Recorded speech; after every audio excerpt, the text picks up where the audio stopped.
नमस्कार दोस्तों, आपको हमारे चैनल में हार्दिक स्वागत है। दोस्तों, उत्तर प्रदेश सचिवालय में अपर निजी सचिव की जो ये भर्ती है, उसके बारे में मैं आपको बहुत इम्पोर्टेंट न्यूज़ बताने जा रहा हूँ।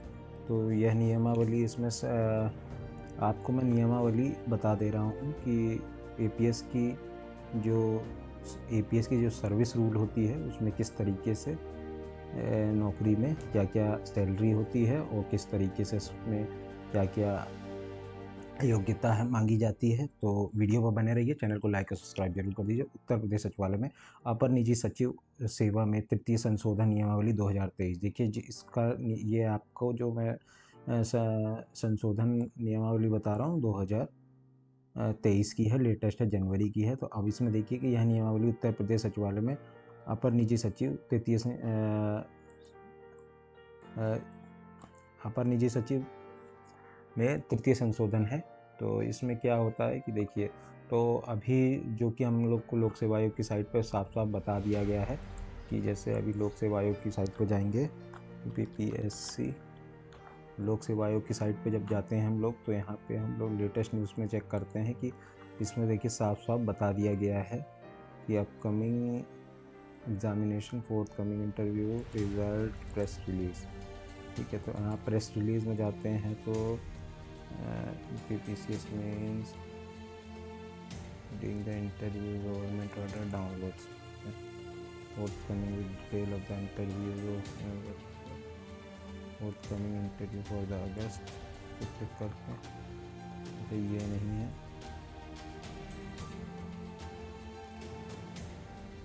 एग्जाम कॉर्नर का है, candidate dashboard, download card, requirement, online notification.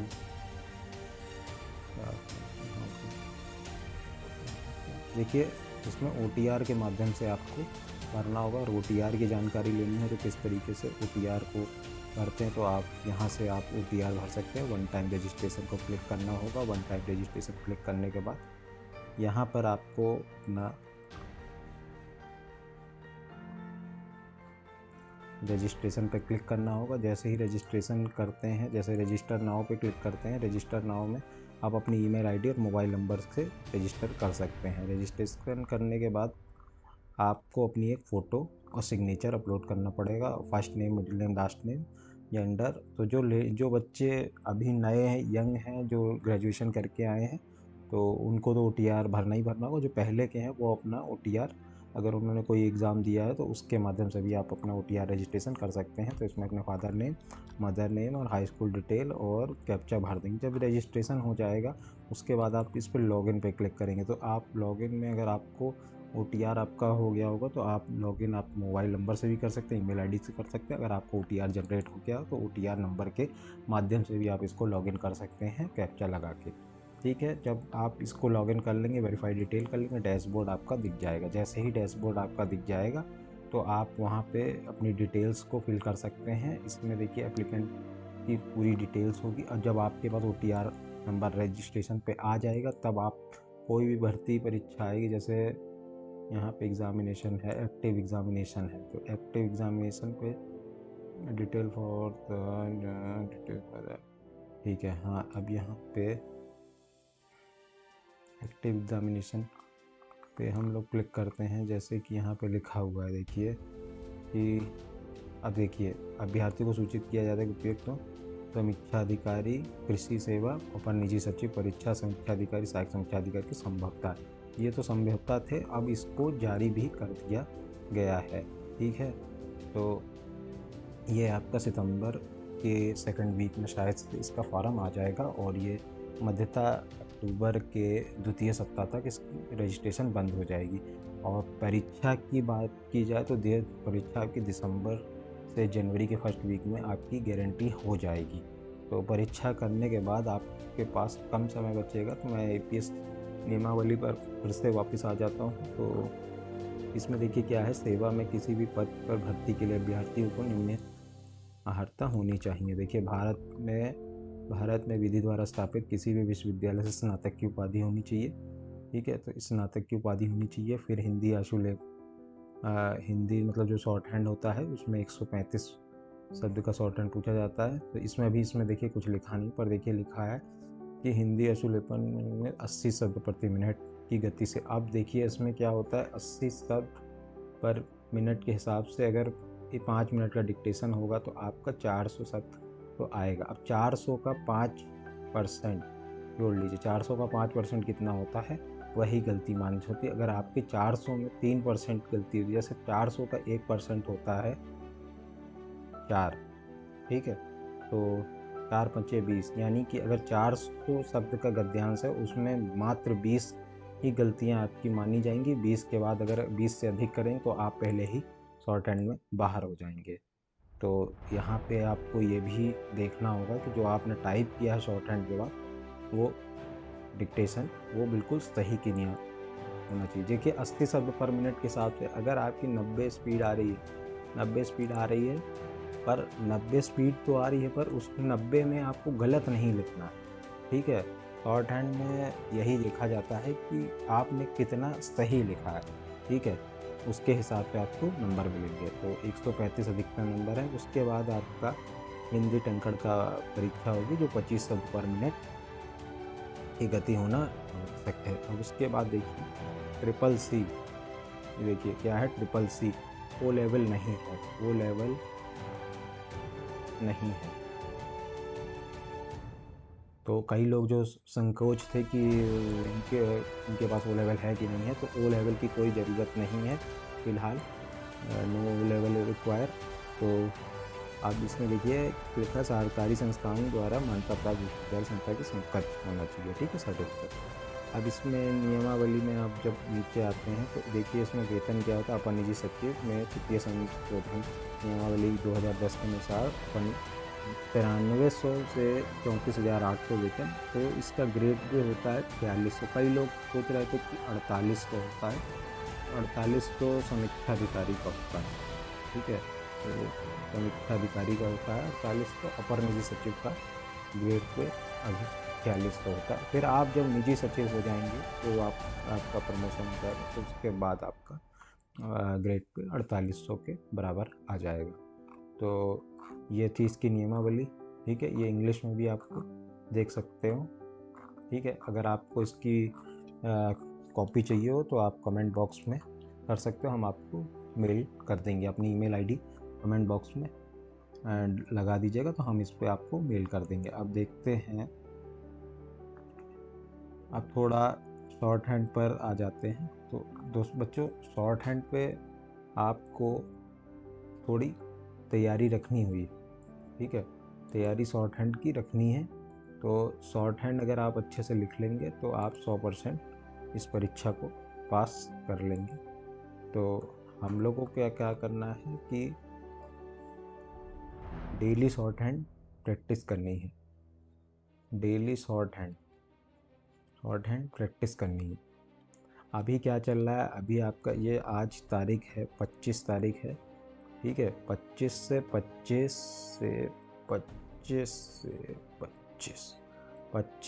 अगस्त है आज, फिर 25 सितंबर आएगी, फिर 25 अक्टूबर आएगी, 25 नवंबर आएगी। अब आज से आप लक्ष्य बना लीजिए 25 अगस्त से 25 सितंबर तक अगर आपको शॉर्ट हैंड नहीं आती तो आपको एक महीने में इसकी बेसिक आ जाएगी। बेसिक देखनी तो आप वीडियो में कमेंट इस चैनल पे आपके में पड़ी हुई है बेसिक किस तरीके से, जैसे का खा गा घा कैसे बनता है, जैसे का खा गा घा, है ना। तो ये आपको बेसिक पहले एक महीने लगेगा, फिर आप जैसे ही बेसिक कर लेंगे एक महीने में आप बेसिक तो सीख ही जाएंगे, ठीक है। क्योंकि इसमें क्या होता है कि शॉर्ट हैंड उतनी कठिन नहीं है जितना लोग उसको बना देते हैं, इंस्टीट्यूट बना देते हैं। वो लोग क्या करते हैं कि कहीं आप जाते हैं शॉर्ट हैंड में तो वो कहते हैं कितना भैया, सबसे पहले जब इंस्टीट्यूट किसी भी जाते हैं तो पूछते हैं भाई सर शॉर्ट हैंड कितना टाइम में सीख लेंगे। तो देखिए वो उनके ऊपर नहीं है, आपके ऊपर है, आप कितने दिन में इसको सीख लेंगे। 80 शब्द के हिसाब से अगर आप आज से लिखते हैं, अगर कई लड़के ये भी सोचते हैं कि मैं फॉर्म भर दूंगा और लास्ट के 1 महीने 2 महीने में समय मिलेगा और मैं शॉर्ट हैंड कर लूँगा, तो इतना आसान नहीं होता है बेटा। क्योंकि क्या होता है इसमें, जब आप शॉर्ट हैंड देने जाएंगे तो आपकी मेंटेलिटी क्या है, अगल बगल क्या बच्चे बैठे, क्योंकि जब आप प्री पेपर दे रहे होंगे ना, तो आप उतना बच्चा, जब आप ये समझ लीजिए ये एपीएस समझ लीजिए 10 साल बाद आ रही है, ठीक। तो जो बच्चा पीसीएस की तैयारी कर रहा होगा वो भी अंधी में मार देगा, वो कहेगा हम भी देंगे। जो बच्चा आरओ या आरओ की कर रहा है वो भी कहेगा हम भी देंगे। तो यहाँ और जो बच्चे जिसको जो 2 साल से शॉर्ट हैंड कर रहा, अब क्या है वो शॉर्ट हैंड 2 साल से कर रहा है, पर उसका उतना जीके जीएस हिंदी तैयार नहीं है, ठीक है। तो वो क्या हुआ कि जैसे मान लीजिए आपकी परीक्षा हुई, अब वहाँ पे जहाँ पे पीसीएस एपीएस जो पीसीएस आरओ वाले बच्चे बैठ गए, वहाँ पे मान लीजिए 50% बच्चा वही बैठ गया, ठीक है। और 15% बच्चा बैठा जिसको शॉर्ट हैंड आती है, और बच्चा फिर 35%,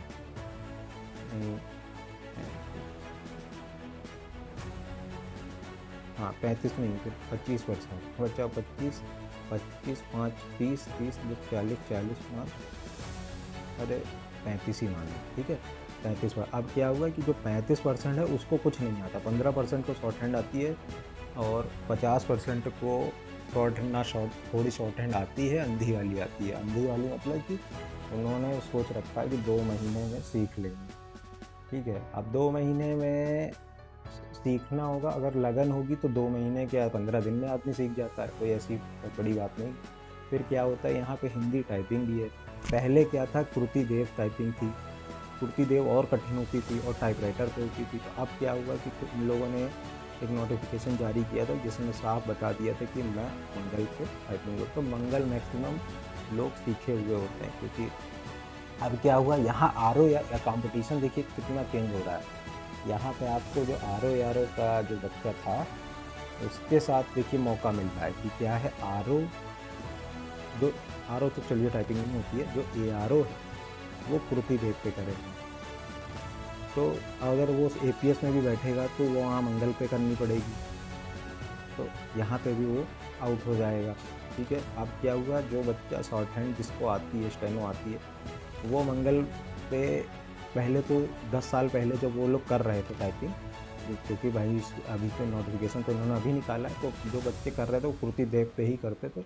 अब वो मंगल पे करेंगे तो मंगल पे भी पकड़ने में उनको थोड़ा हाथ कँपाएँगे। तो अगर उन्होंने प्रैक्टिस कर रखी होगी अब, या 2 साल पहले से स्टार्ट कर दी होगी, या कोई एग्ज़ाम रहा होगा, तो वो इसमें कॉम्पिटिशन दे सकते हैं। अब रही बात कि स्टेनो आपको कितने दिन में, मान लीजिए आप आज, जैसे अभी मैं बता रहा था कि आपके पास 25 दिन है, आज 25 तारीख है, फिर अगले यहाँ तारीख तक आपको आधी आ जानी चाहिए। फिर जब 25 तक आ जाएगी तो अगली जो 25 होगी वहाँ तक आप थोड़ा थोड़ा मतलब डिक्टेशन 40 शब्द वर्ड पर मिनट पे आप थोड़ा थोड़ा प्रैक्टिस करिए। फिर जब 65 पे आ जाइए, ठीक है, 80 पे ना आइए। देखिए ये ना सोचिए कि हम एकदम से 80 में मार देंगे, 80 में, क्योंकि देखिए 2-2 साल से जो बच्चा कर रहा है वो भी 80 पे लिखने में उसके हाउस दिक्कत हो जाती है। तो क्या होता है कि आप सबसे पहले 40 पे आइए, फिर 65 पे आइए, फिर आप 70-75 पे आइए, फिर आप 80 पे आइए, ठीक है, 80 वाला भी, फिर 90 पे आइए। लास्ट में आपको 100 पे देना ही देना है। 100 पे देंगे तो 90 पे लिख लेंगे, 90 पे अगर लिख लेते हैं तो 100% एक्यूरेसी आपकी आ जाएगी, 100% एक्यूरेसी आ जाएगी। तो इससे मैं आपको थोड़ा डरा नहीं रहा हूँ, बस थोड़ा बच्चों को ये बता रहा हूँ कि किस तरीके से हम लोगों को समय बर्बाद नहीं करना है। अभी आपके पास है, मान लीजिए अभी आपके पास है सितंबर, फिर अक्टूबर, नवंबर, दिसंबर, ठीक है, फिर ये जनवरी। अगर इसकी मुख्यतः शॉर्ट हैंड होगी तो फिर देखिए चुनाव भी आ रहा है, तो ज़रूरी नहीं है कि क्या पता इसका फरवरी में ही 15-20 दिन में इसकी शॉर्ट हैंड करा दें, क्योंकि भाई ये देखिए परीक्षा ही जब इतने साल बाद हो रही है, और कई जो पहले की जो परीक्षाएं हों उनका तो अभी रिजल्ट ही नहीं आया है। तो इसको देखते हुए दोस्तों निराश ना होइए, अभी आपके पास मैक्सिमम 5 मंथ हैं शॉर्ट हैंड करने के लिए, तो शॉर्ट हैंड में लग जाइए। बिना शॉर्ट हैंड के आप सोचो कि आरओ बन जाएंगे, वो एपीएस बन जाएंगे, तो ऐसा बहुत मुश्किल है, क्योंकि ये परीक्षा ही शॉर्ट हैंड के लिए है। इसको अपर निजी सचिव इसीलिए कहते हैं कि जो देखिए जो मंत्री होते हैं, जैसे मुख्यमंत्री है या फिर कोई आईएएस अधिकारी, कोई पीसीएस अधिकारी है, उनके साथ जो जैसे उनके पर्सनल असिस्टेंट रहते हैं, ये लोग का काम वही होता है। इनका कोई काम, इनका वैसा कोई फाइल वाइल का काम नहीं होता। इनका काम क्या होता है कि जैसे कोई मंत्री है, उसने डिक्टेशन दिया कि लो, जैसे हम मिलने गए और फिर तुरंत मंत्री जी ने बोला कि ज़रा इनकी बात सुनो, तो मंत्री के पास इतना समय नहीं है कि वो किसी बात को नोट करेगा। तो जो उसका पीएस होता है वो क्या करता है, जल्दी जल्दी बोलो, तो वो क्या होता है कि जल्दी से वो उस मैटर को लिख लेता है। जैसे ही वो मैटर को लिखता है, वो उसको ट्रांसलेट और उसको मतलब टाइप करके आगे उन जो आरओ होते हैं, जो उनके मंत्री के स्टाफ में होते हैं, उनको दे देता है मैटर कि ये मंत्री जी ने इतनी इतनी बात कही थी। और तो इस हिसाब से ही ये पोस्ट बहुत मतलब समझ लीजिए वीआईपी पोस्ट है। आप लोग तैयारी में लगे रहिए, और वीडियो अच्छी लगे तो चैनल को लाइक और सब्सक्राइब ज़रूर करिए दोस्तों। मैं आपको ऐसी ही अच्छी अच्छी वीडियो देता रहूँगा। तो धन्यवाद।